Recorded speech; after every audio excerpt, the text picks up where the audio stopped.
Why don't we question who built the pyramids in Mexico? One reason is, the stones used are very small and can be lifted and be gathered very easily. The rocks used are not very hard, and weren't even cut or reshaped. They were just placed in the wall with cement, in the same condition they were found.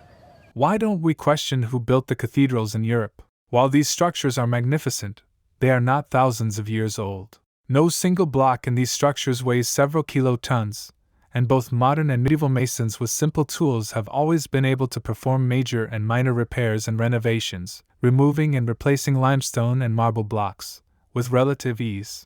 On the other hand, the Egyptian pyramids were built with far larger and harder stones. When was the last time you saw a whole team of construction workers accurately removing, replacing, and renovating hundreds of missing or broken 40 to 80-ton granite blocks atop the Egyptian pyramids? Wait. Whether it's a team of archaeologists, engineers, or government-sanctioned officials, I have yet to have seen it done, whether here in modern times or during Roman times.